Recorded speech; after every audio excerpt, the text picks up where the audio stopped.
Sir, आपके हैदराबाद में कल एक प्रेस कॉन्फ्रेंस की गई कांग्रेस पार्टी के नेता की तरफ से, और आपके जो 7 सीटें हैं, आपकी कंस्टिट्यूंसी की जो 7 सीटें हैं, उससे वोटों की अनियमितता और पूरा बाकायदे उन्होंने बताया कि इतने फर्जी वोट हैं, इतने चीजें हैं, उस पर क्या कहना है? ऐसे है ना, दिल जले आशिक बहुत होते हैं, दिल के अरमा आंसुओं में बह गए। तो अब कोई 4-4 मर्तबा लड़के हारता है, उसके बावजूद भी अगर एमआईएम को बोलता है तो वाकई में एमआईएम बहुत बड़ी ताकत है। इलेक्शन कमीशन बनाता है वोटर लिस्ट, हाँ, आपको ऑब्जेक्शन का टाइम है, आप ऑब्जेक्शन भी नहीं करते, नंबर 1। वोटर लिस्ट फिर आती, आप देखते नहीं। ये अचानक ऐसा है ना कि ये इलेक्शन के कीड़े हैं जो इलेक्शन से पहले उठ जाते हैं और इलेक्शन के बाद सो जाते हैं। हाई कोर्ट से इनको रिलीफ नहीं मिलता है, हाई कोर्ट गए 2-2 मरतबा, शायद 3 हाई कोर्ट रिलीफ नहीं मिला। एक साहब तो इनका नाम लेना नामुनासिब है क्योंकि वो कांग्रेस में थे, बीजेपी में चले गए, वो सुप्रीम कोर्ट गए, वहां भी कुछ नहीं हुआ।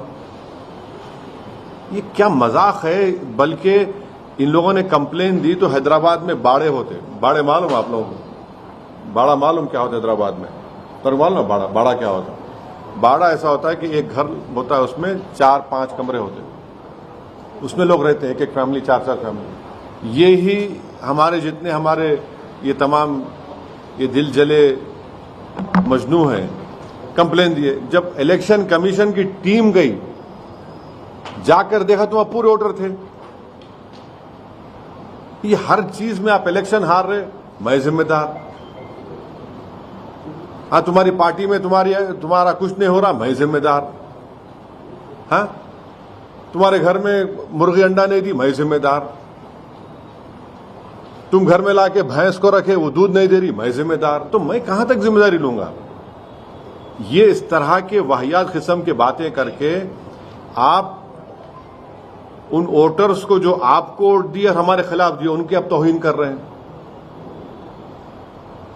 वोटर निकल के वोट डालता है, आप उनकी तौहीन कर रहे हैं।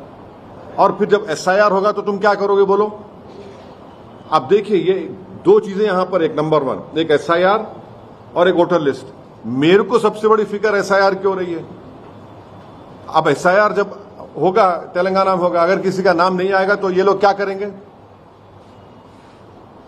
तुम तो बोल रहे नाम नहीं आना बोल रहे ना तुम, इसका मतलब तुम भारत की नागरिक छीनना चाह रहे उनसे तुम लोग। अरे मेरी मुखालिफत करना है तो करो, मगर किसी का तुम सिटीजनशिप पे क्वेश्चन क्यों उठा रहे? इस तरह की वाहियात बकवास बक के ये लोग प्रूफ कर रहे हैं कि ये लोग किसी वोटर का नाम निकालकर उसका सिटीजनशिप खत्म करना चाह रहे हैं, उसको कहीं का नहीं रखना चाह रहे लोग। ये असल मकसद है उनका। इनका असल मकसद यही है कि सिटीजनशिप इन लोगों की खतरे में पड़ जाए, और हम वो होने नहीं देंगे। मैं तो आज से 20 दिन पहले पब्लिकली कह दिया हूं सबको, खासतौर से दलित मुसलमानों को, कि आप अपना बर्थ सर्टिफिकेट बनाइए। आप जितना आपका रेजिडेंस प्रूफ है उसको निकलवाइए। क्या बोलते हिंदी में, कौन सा पत्र बोलते हैं उसको हिंदी में? जन्म प्रमाण पत्र बनाइए। तीसरा, आपके पैसे है तो पूरी फैमिली का पासपोर्ट बनाइए।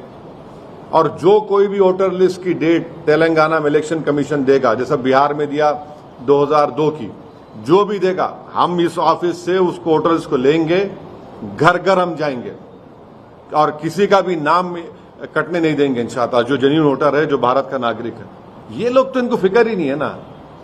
देखिए, आदमी में एक विजन होना चाहिए, कुछ सोच होना चाहिए। आप इस तरह की बात करके तो एसआईआर से खतरा पैदा कर रहे हैं आप। तो ये इनका मामला है। सर, एसआईआर को लेकर सुप्रीम